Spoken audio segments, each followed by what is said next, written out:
Just steaming this to get the fur soft. My name's Tom Hirt, and I've been making hats for cowboys, ranchers, movies, politicians, you name it. This is my 40th year, and I started when I was 12. Not really, but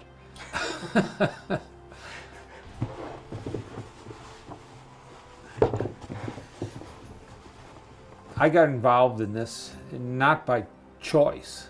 It wasn't what I planned on doing. I'd been working on a lot of ranches around the country years ago, and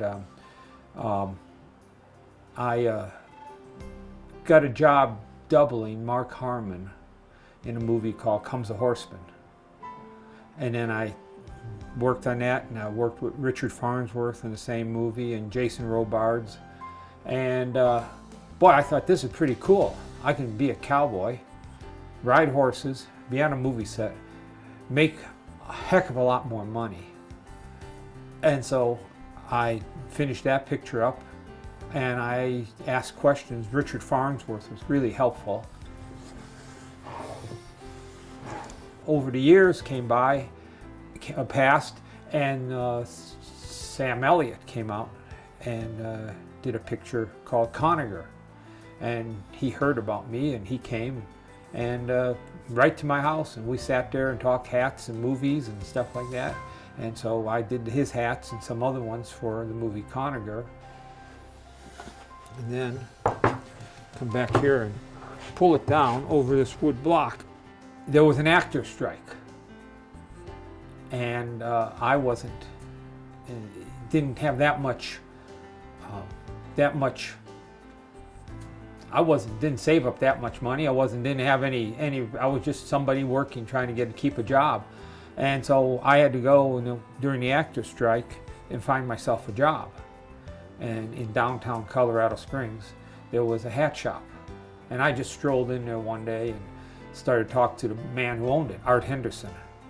And he says, well, you seem really interested in this. I said, well, it is interesting. He says, well, why don't you come work for me? And so I did, and I apprenticed under him and ended up buying the business, and that was in 1980. Hey.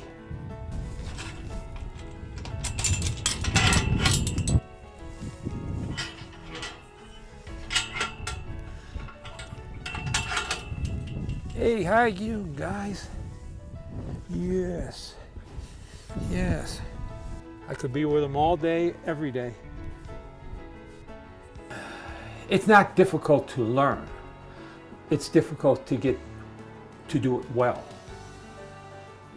I teach this teach several classes around the country, hat making classes, and the interest is phenomenal. I cannot believe as many people are interested in what I do and have been doing for years. This creates the size of the hat, the style of the crown here, and the height of the crown from here to here. Sam Elliott, when he called me to do Conager, for him, opened a lot of doors for me, and then he did The Quick and the Dead. He did You Know My Name about Bill Tillman, sheriff. He did a whole bunch of other things, and he was always calling me and saying, I need a hat for this, I need a hat for that. Several years later, after working with him on several pictures, he called me up one day and he says, Tom, I gave your name to the producer and the people who needed to know. We're doing a movie called Tombstone. We're doing it down here in Tucson, and they were interested in somebody who could build an authentic looking hat for the picture.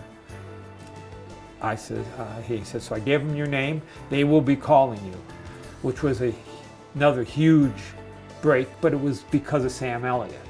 And so then I went to work for them doing that picture and spent a year just doing that picture. And that was in 1993, I believe.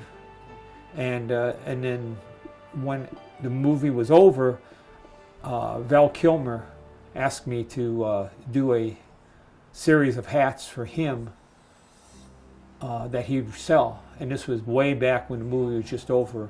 And sure. And so we worked together doing a series of hats way back then. And then right here in the last couple of years, with the 20th and 25th anniversary of the movie Tombstone, he's contacted me again and said, let's do this again. And so now I'm back to doing hats for Val, and he sells them on his website, so valkilmer.com. This is a flange stand, and this is a flange. Take your crown block out of the hat, then you invert it in here. And now you've got a sizing ring which goes inside here. This keeps the size of the hat the same while you're working on it. This is the way your standard hat is finished. That's the way they're finished. And I figure as a custom hat, they ought to get some custom items. Like this is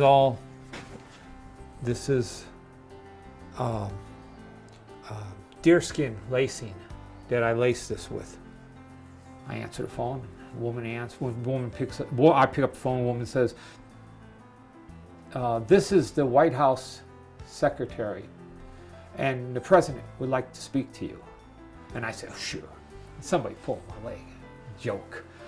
And so yeah, hello, and he says, "Yes, Tom." Yes, sir. And he says, "Say, I want to thank you for that wonderful hat you did for me several years ago." He says, "I need 2 more." He says, "Would you make me 2 more hats?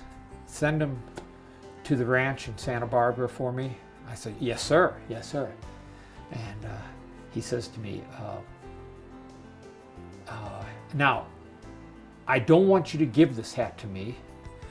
I don't want you to discount this hat for me. I want you to charge whatever you charge for the hat."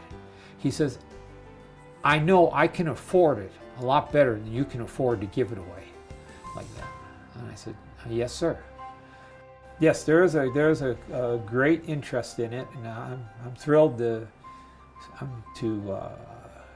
show them and teach them. I know some people say, "Why are you doing that? Your information that you've learned all these years." And I said, "Well, somebody has to. I mean, I like to see the interest, the passing on what I know onto somebody else." Now, I do these hats differently than a lot of other people do because I don't have any hat equipment to do it with. I do it much like it was done, say, in the late 1800s. A little steam. Everything's done by hand. Hand finished, hand sewn, formed over my blocks. And I've got a collection of blocks 10 times as much as what I have here. But this will be steamed, and the fur will get real soft. And then you'll form it over the block. And you'll leave it set for, I usually leave them set overnight at least. And then come back and start finishing the crown of the hat until you take all the nap off so you can get it real slick and smooth like this hat is. This is something that will be fun to see. Don't usually do this because when you're finishing these hats, a technique that is not, most people don't see very often. You see all the rough hairs on here? I'm going to rough it up even more.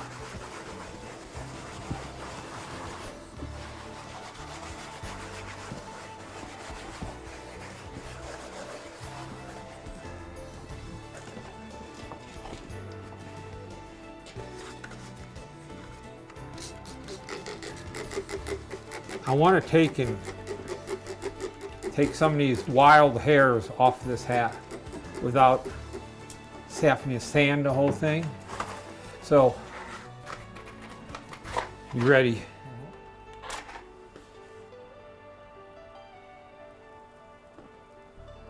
I light it on fire.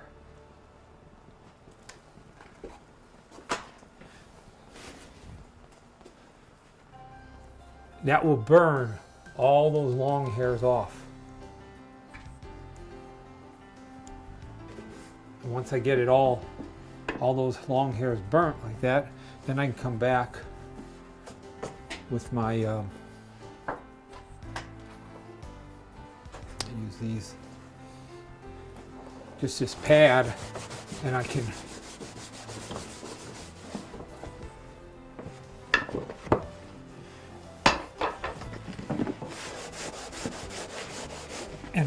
rub it and lift all those furs off, all those hairs off. The best is a beaver hat. That's the best hat you can get. Now, it's very expensive for a beaver hat, so they do a beaver blend, and so you blend a certain amount of rabbit or hare, H-A-R-E, into the beaver hair, because they all have the same way of connecting fibers. They all lock together, the animals. And so by adding rabbit fur in with the beaver fur, you bring the cost of the hat way down. But it's still a fur hat, and it's still a good quality hat. But you can also mix wool fibers in with they generally don't mix wool with beaver, unless of course you got cashmere mixed in. But generally it's a beaver wool blended fur hat, which will bring the price even further down. And then you can have a pure wool hat. That'll bring the price further down. That way you get all these different levels of pricing. Now once you get to the pure beaver, you can go to a beaver mink or a beaver chinchilla, or who knows what other fur, cashmere, and those bring the price up from the level of the pure beaver hat. But for durability and wearability, I'll always pick the pure beaver hat over a beaver mink or a beaver chinchilla or whatever they want to throw in there. You're not going to get rich. You're not going to get rich. You got to work at it. It's got to be a love. There's as many hat styles as you can imagine. It's the thing is trying to create a new style, something different. And I tell my customers, because they ask about styles, what can I get? I said, your imagination is my limitation. And because everything I do is by hand, so if they can give me a picture of it, I generally can shape it with my hand, and for them. Sort of, because shaping these is sort of like molding clay. You can just kind of steam it and move it any way you want to move it, and create any kind of a look you want to look. Yeah, you want it to look like.